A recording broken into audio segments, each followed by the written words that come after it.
Okay, so the terminologies which we used in this decentralized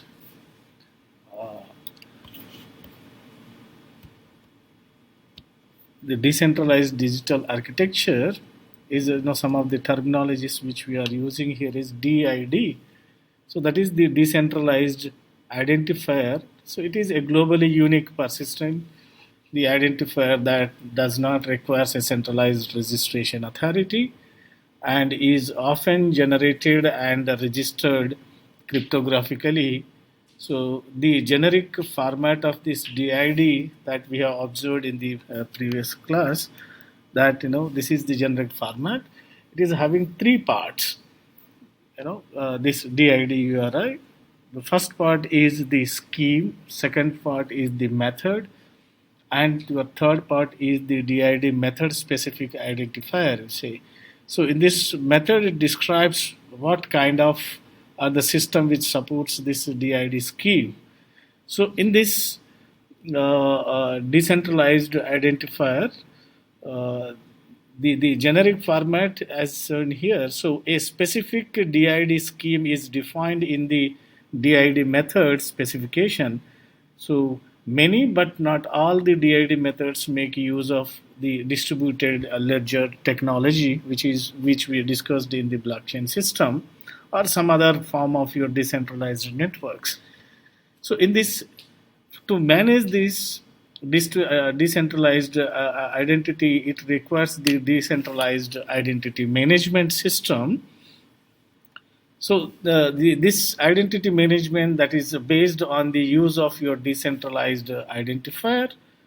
So decentralized identity management that extends authority for identifier generation, registration, and the assignment beyond the traditional tools of your trust, whether regarding the security issues, the trust such as your domain name systems of your university. Okay, and no, so these are comes under your decentralized identity management, and in that the most important part in this decentralized architecture is DID subject and DID the controller. So as we said in the previous class that DID subject means who is the main person. It may be the person, organization, or any of the corporations or enterprises that comes your subject. But whereas your DID controller, this entity that has the capability to make changes to the DID document uh, in this. So this DID document can be controlled by the subject only, or the owner of that particular subject. So this DID, the decentralized identifier, might have more than one DID controller. So these DID controllers can be denoted by the optional controller property at the top level of your DID document. And then another important terminology which we are using in this DID, it is giving the scheme, method, as well as the method specification part. So there, the DID delegates can also be there in this DID architecture.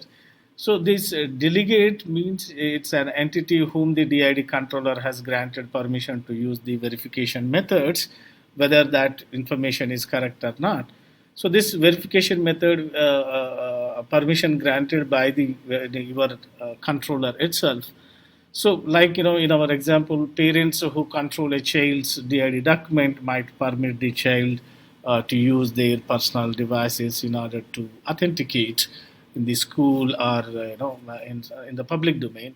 So, in this case, the child is the DID delegate, and this child personal device would contain the private cryptographic materials, enabling the childs to authenticate using the DID. However, so then in the DID document, what exact information will be there in the DID document of any subject or any controller for your the global identifier or identity management? So it is a set of data that describing this DID subject or controller, which includes the mechanisms such as your cryptographic public keys for doing the digital signature purpose, and that this the document that the DID subject or DID delegates can be used to authenticate itself and prove its association with the decentralized identifier. So a DID document might have one or more different representations. That can be defined by the DID subject or DID controller one. So, in the most important one is the DID fragment. So, the portion of your DID URL here, if you see the portion of DID URL, um, that the portion of this DID URL that follows the first hash sign character, uh, uh, and this DID fragment syntax is just identical to your URL fragment syntax like DID. This is the scheme, method, and method specification. In that, it gives the more information where the resources are there in this. So then the important part of this one is the method, DID method. That is the second part of that. In this syntax, we call this as your DID method. So this DID method that defines, or the basic definition of this DID method is how specific this DID method scheme is implemented. So a DID method is defined by the DID method specification, which specifies the precise operations by which your DID and DID documents are created, resolve the document, or update and deactivate the document. So those methods will be created by the on this particular scheme. What kind of operation should be taken will be defined.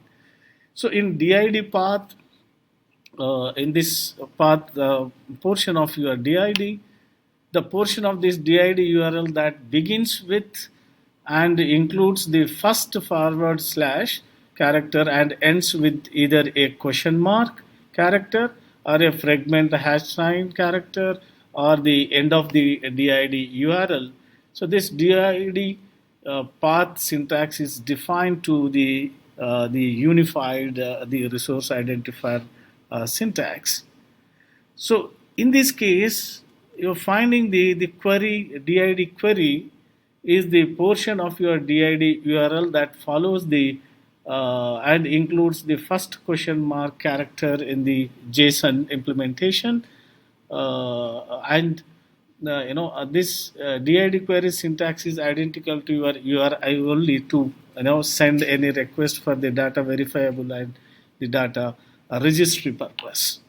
So these are the major part of your thing. And here, when the document is created by your subject or the controller, then the DID resolves to that particular document. So how this resolution works means the resolver. The DID resolver is software and the hardware component that performs the DID resolution function by taking a DID as an input and produce a conforming DID documents to modify it or update it or activate this document or deactivate this document. So in the example we can see that how this document created means in this scheme, suppose that the scheme is suppose document verification scheme. If you write the document verification scheme, and the method is what are the different methods will be used means for the it is a document verification credential. The second part example DID method means document a transcript verification part, and the scheme is it is from where it is going to be applied, that uniquely identify as a DID means suppose that document is going to verified from utsa.edu.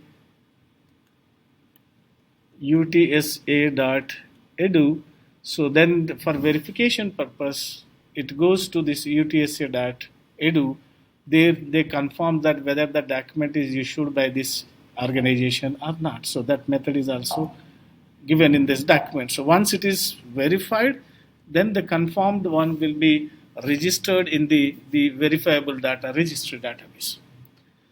So yeah, so in this DID scheme, as we said, the first part, the, uh, the formal syntax of your decentralized identifier, the generic DID scheme begins with the DID. So as defined in this syntax, so each DID method specification defines a specific DID method scheme that works with that specific DID methods. So in a specific DID method scheme, the DID method name follows the first colon and terminates with the second colon in that. Then in this the DID what you call the URL references here, as we discussed, it is just a software system that performs these whether these resources are there or not at that particular dedicated location in that case. So with this, we have seen in the previous class that the relationship between the DID and DID document, the decentralized ID and the ID document, how it is created and how it is related to your controller. And we also seen the very first step is to the register your decentralized documentation.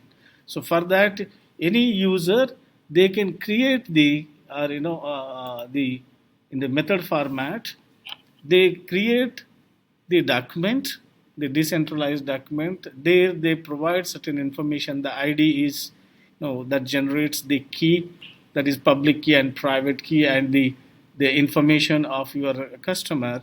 So the DID in that document, the ID is the DID registry of your alias, okay, and the methods for this verification for authentication using the private public key method for a digital signature, and this subject can also be act as a controller for this decentralized identity. So once it is created, once this document, the document is consist of this information, then it undergoes with the registration process. For that, first that document will be digitally signed by Alice. So digitally signed by Alice means for signature purpose using the private key.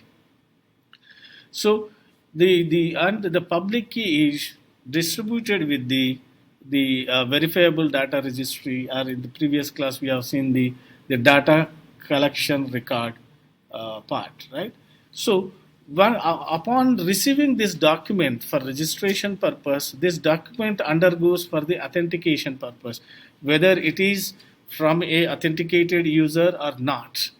So in that we have seen that the inter-data collectors, the identifier database, in that the record keeping agencies,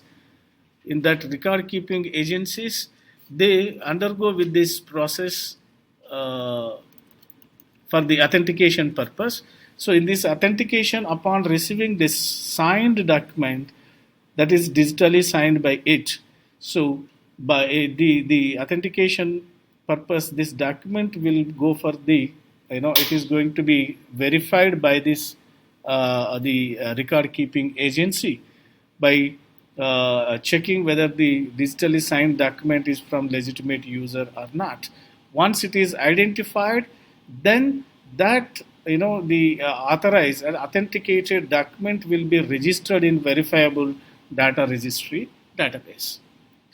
And after that, if any third party, if the Alice is going to any third party for for any job purpose or for any the license accessing purpose or anything, or suppose for job purpose, then assume that this the Alice has created a document in that all the degree credentials are there, so that is authenticated and authorized by your university.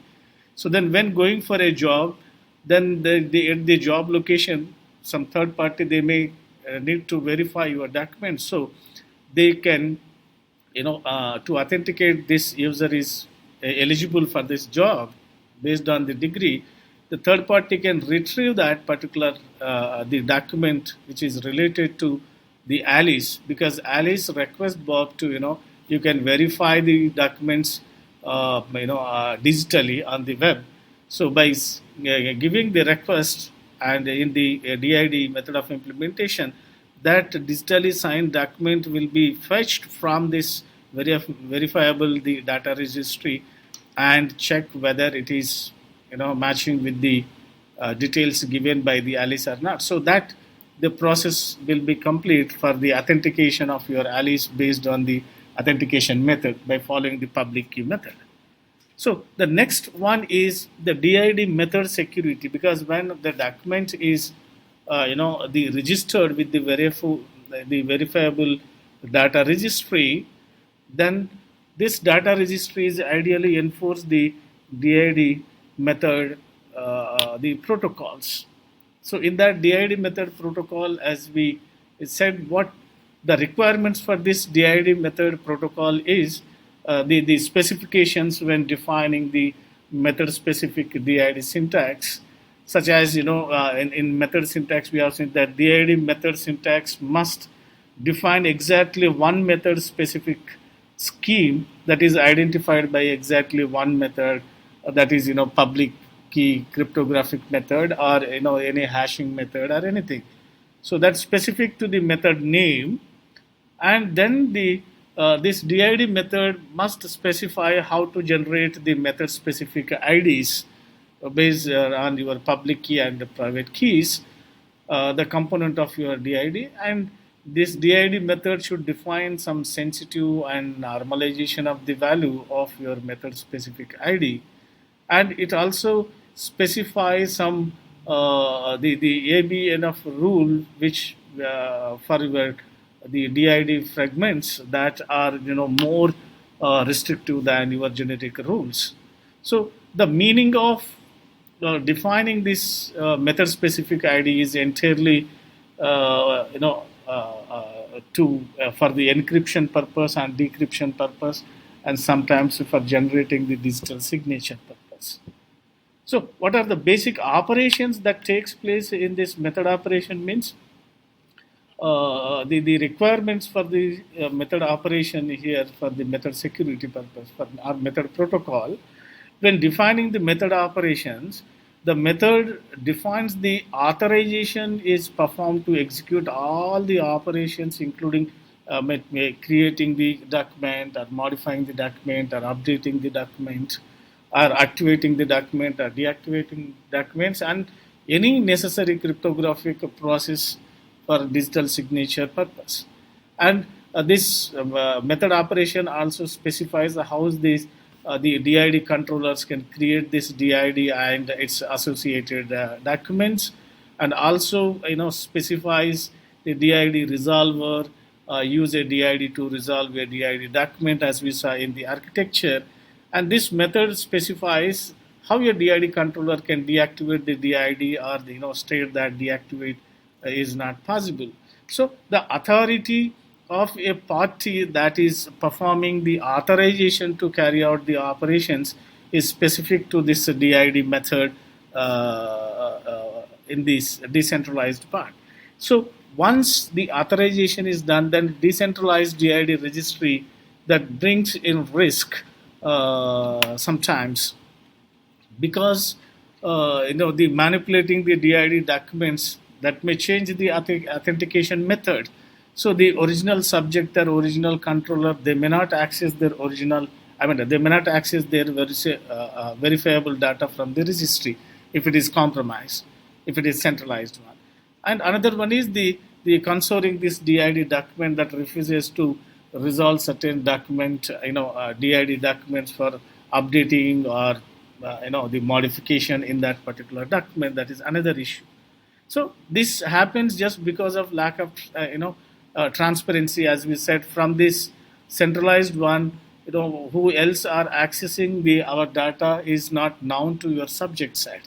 But if this verifiable data is suppose also decentralized, like different locations, then it is possible in the blockchain system. It is possible that what data is there in the blockchain, in the distributed ledger, and who access the data and which part of the data is accessed by which agency. That can be easily identifiable by using your blockchain technology. So in this decentralized DID, as we know that, it uses the distributed ledger. In distributed ledger means it is just like a smart contract which is going to be executed by the every registry, DID registry, just like the state, the replicated machine type. So that the blockchain based implementation of your verifiable data registry is possible.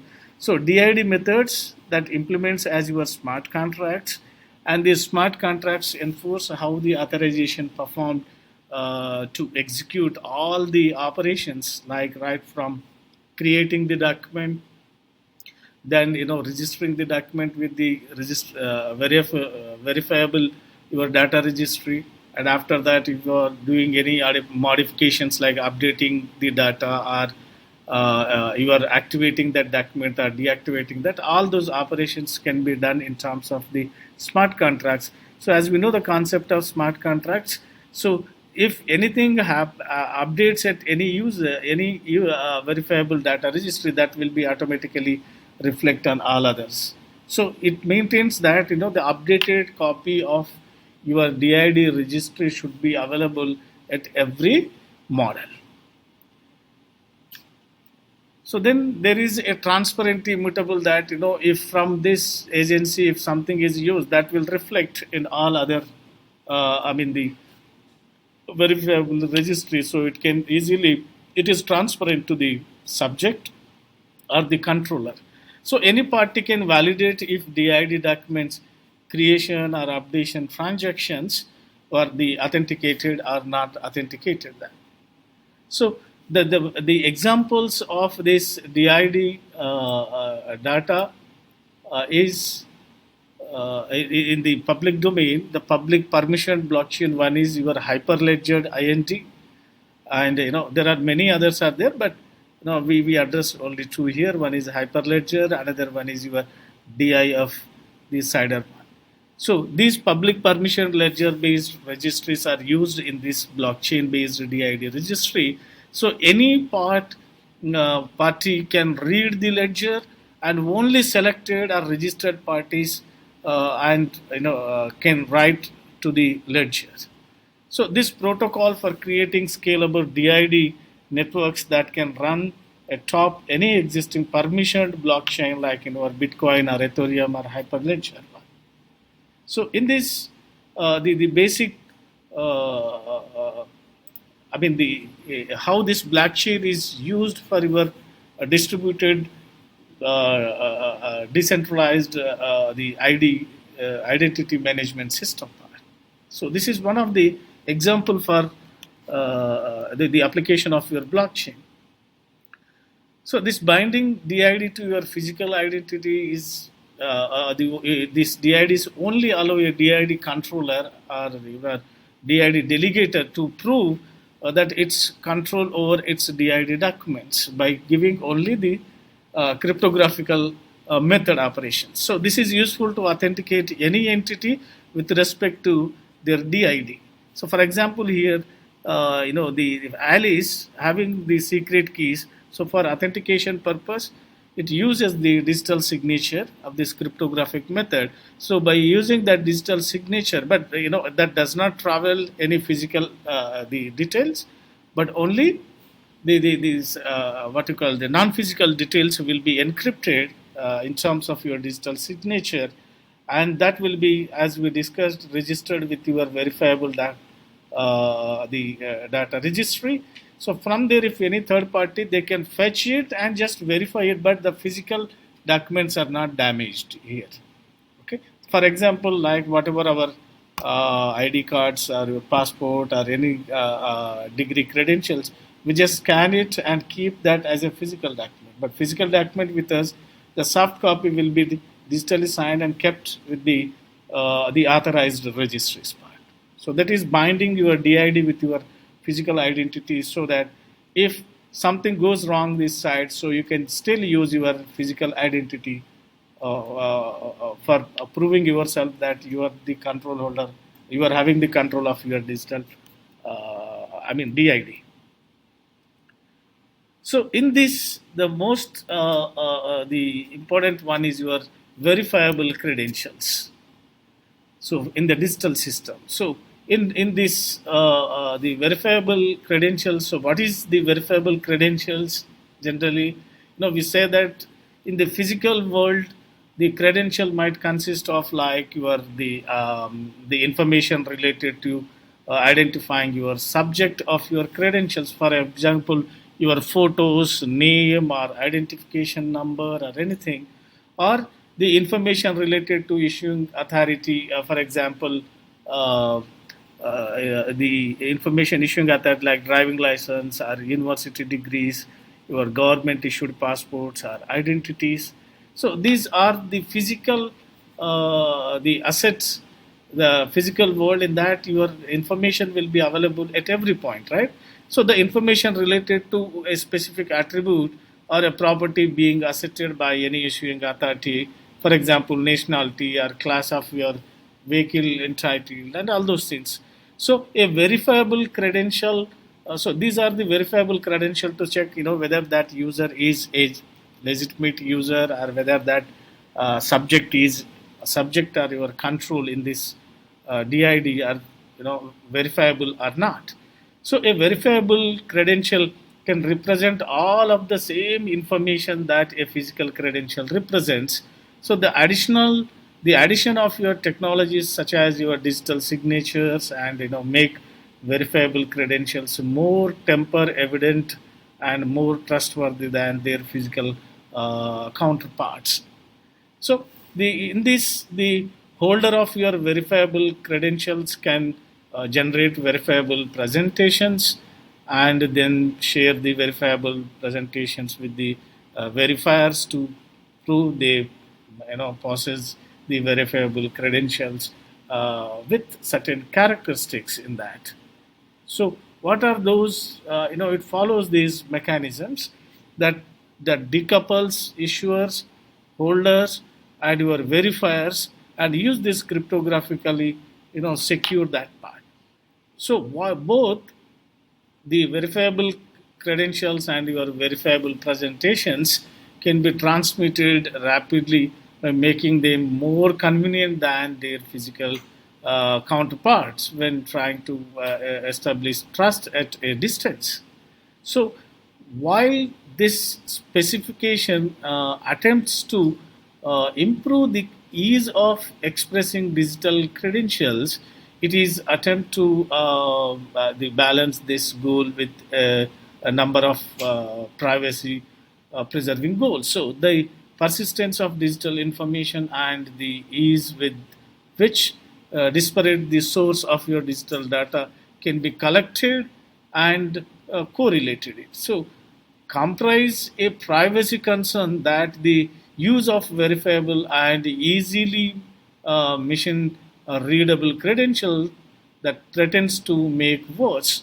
So this document outline, in this case, we will try to see how it is going to be verified. So the word verifiable in the term that verifiable credentials and verifiable presentation sometimes refers to your characteristics of your credentials or presenters.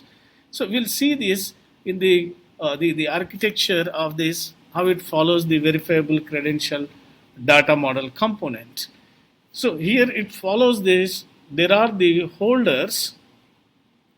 So the role of this holder is to perform by passing one or more verifiable credentials and generating the verifiable presentations from them. So, for example, the holders may include your suppose students. Sorry, these holders may include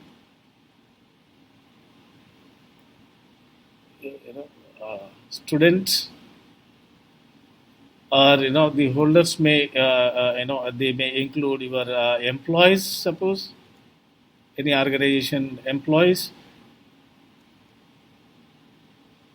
or maybe any customers also.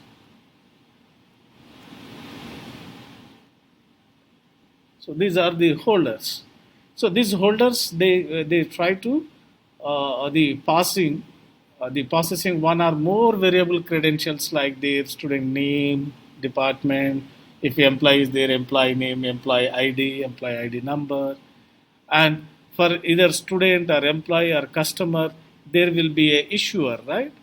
So this issuer entity performs by asserting claims about one or more subjects, creating a verifiable credential from these claims, and transmitting the verifiable credentials to a holder. So, for example, the issuer that includes in this case for students is your university, any universities, or for employer, for employees, the issuer is the employer. For employees or for customers, maybe give the store holders. So these, and another one is the subject. As we said, who is subject here means the subject entity about which the claims are made. For example, the human beings or animals or anything. So in many cases, the holder of this verifiable credential is that the subject we used to call in this DID architecture. So in certain cases, it is not, but for parent and child, we say that parent might hold the verifiable credentials of your child, that the child name, age, date of birth, and all those, right? So who is going to verify that in that? So the holder and issuer is there. Then who is the verifier?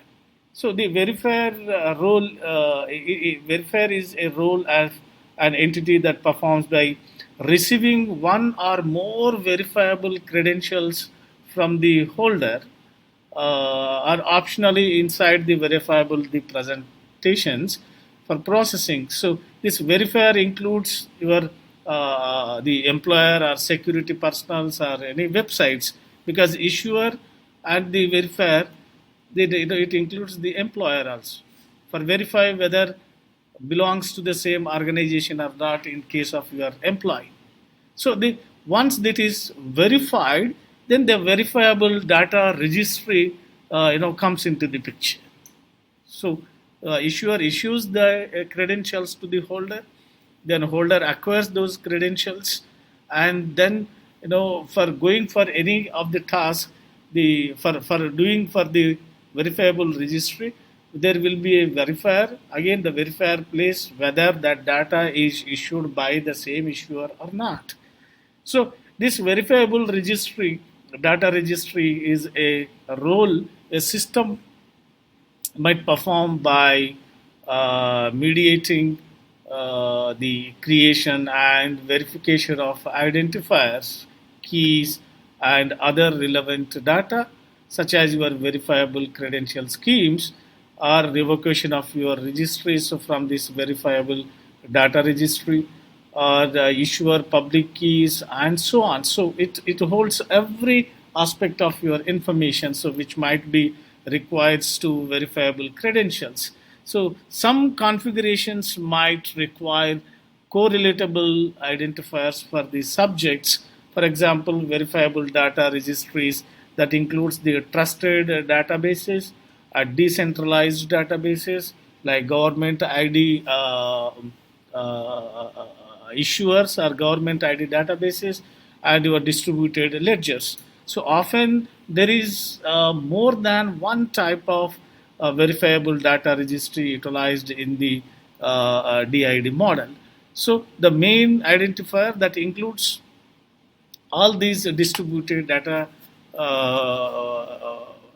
the databases, so that some data will be stored in one database, some data may be in another database. So there is a distributed one.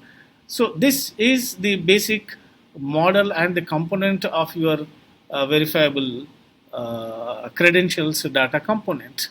So in this, we'll try to check it out in this case, as we said, that the holder that possesses one or more credentials, the issuer assets claiming the physical world, and the subject, the verifier, as we just described it. So in this verifiable credential data, as we said, how it is going to be claims means the part one, claiming alumni of some X university, like, it is not, for any of the, the higher education and credentials are there. Suppose higher educated credential person, then he or she may not be studied the entire schooling to graduation or up to the post graduation in the same school or same college. So they may become to the alumni of any of the school or alumni of any of the universities. So in this case, suppose Pat is the alumni of one university and alumni of another university, then at the job time maybe working with another professor. So all this information, the credentials are related to the PAT, so they can claim that the statement about a subject, in this case PAT, and your SAM are subjects, so they can claim that I am the alumni of UTSA or I am the current employee of UTSA. That so the credential is a set of one or more claims made by the same entity, as we said, right? So the proof is usually signed by the issuer only. So in terms of Dr. Rajkumar, if I claim that I am the professor of the UTSA, then how do I prove myself? To prove myself, I have to show the appointment order, the job appointment order. So which is basically signed by the UTSA dean.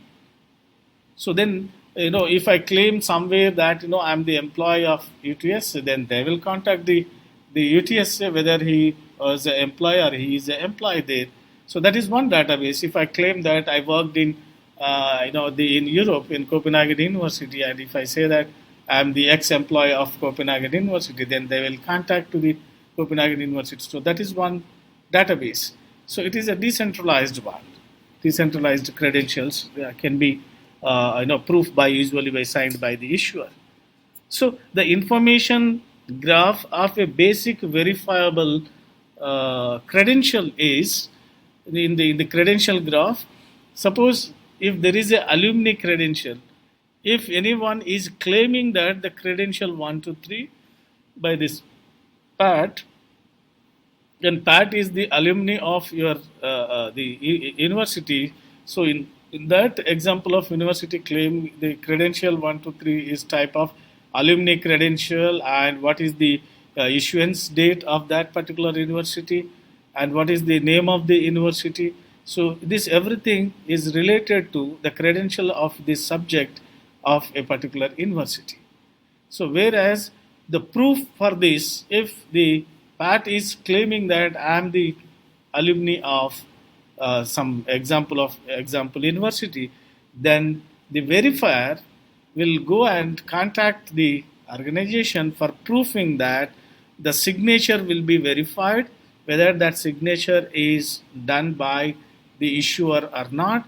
For that, they use the RSA signature algorithms, and they check it out whether they are created and what type of it is, and when it was created by the university, and the timestamp and signature value for the proof of that. Right? So the information graph of this variable presence is getting, once this is proved, and if claiming that belonging to different universities, then different proofs will be taken place. So this verifiable presentation expresses the data from one or more the verifiable credentials and is packaged in such a way that the authorship of the data is verifiable, that is genuine, not tempered, and the holder has to convince that indeed two verifiable credentials was issued to him only. So in this verifiable credentials flow, the life of this the single verifiable credential for to verify from only one university. So then the holder gets the verifiable credentials from the issuer, then the holder is going through the verifier for one credential, claiming that the transfer of 0 n times, or the present 0 to n times.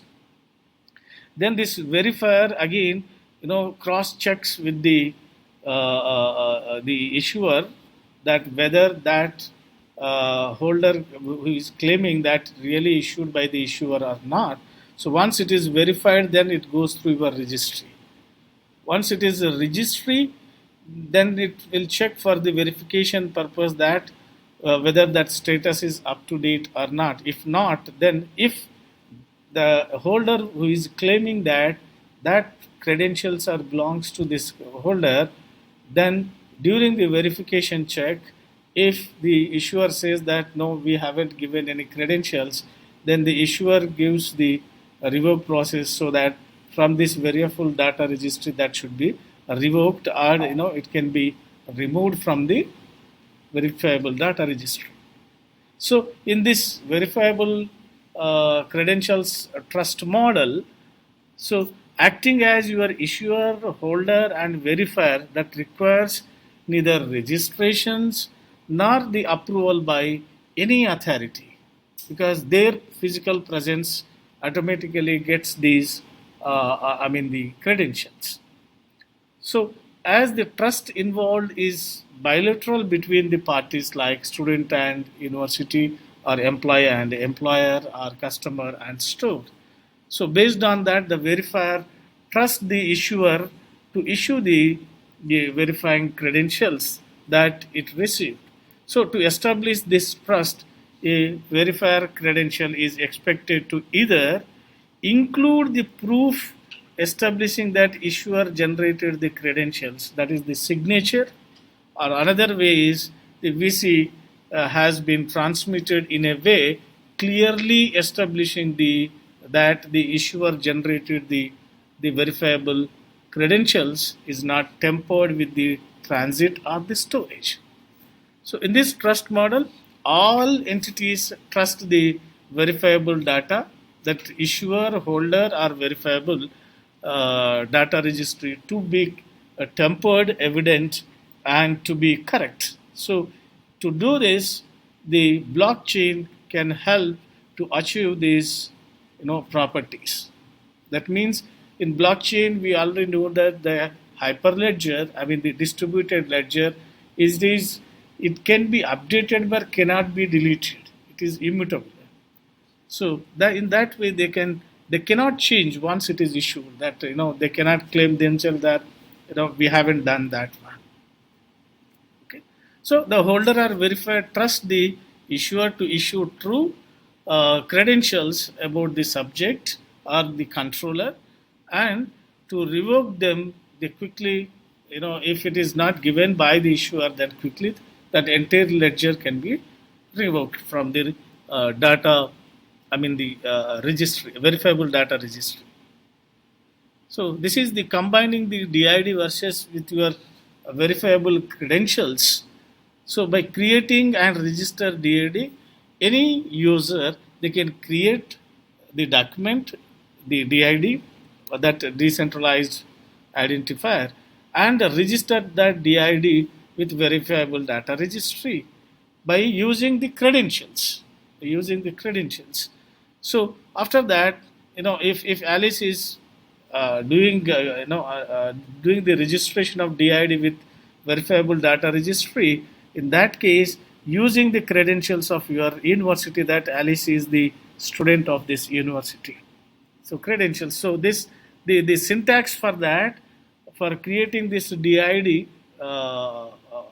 for this the DID document along with the university, the scheme is DID, that distributed ID, decentralized ID, and it is going for the method for registration purpose. So that registration goes through some authentication process by following the digital signatures, and in that the method specification is they are going to verifying this data of your the degree credentials which is issued by the university, issued by the university. So that degree transcripts may be issued by the university. Okay, so once it is going that, in that the issue verifiable credential, how it goes in the second step, the Alice request the transcripts for the verifiable credentials which is issued by the university as DID registry of one, and Alice in this case which is created here is the DID registry of Alice for the specific method, that is the transcripts which is issued by your university. So in the second step, the Alice requests the university to issue the transcripts. So those transcripts, the university fetches this DID document of your DID registry Alice from the verifiable data registry. That means from the registration office, registrar office of UTSA, they can check whether Alice registered her graduate or postgraduate program under this university or not. If that information is there, then it is verified that the student studied here, then try to give the transcripts. That university issues the transcripts to the your Alice, the holder. So the holder is having now DID registry as Alice details, and also having the transcripts from the university. So then Alice authenticates as your controller of this, and then use that transcripts for any job purpose or for applying for any higher study purpose. So that is the second step. And here the verifiable presentation and verification, in this process your Alice goes to any any industry and request for the transcript verifiable credentials.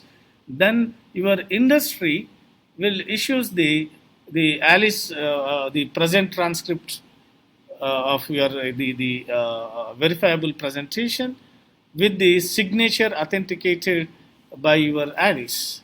So only Alice knows the private key of Alice own. So by using that private key, if Alice is able to decode the signature, then that the verification, document verification will be done, authenticated it.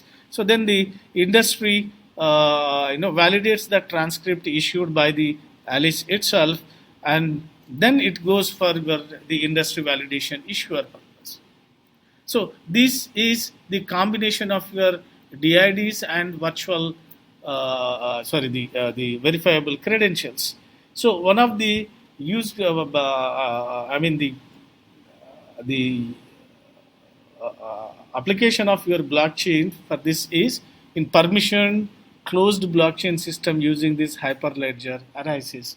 So that follows the same concept of your combining the decentralized ID and the verifiable credentials. This is one of the application of that, right? Yeah. So with this, we'd like to stop this session.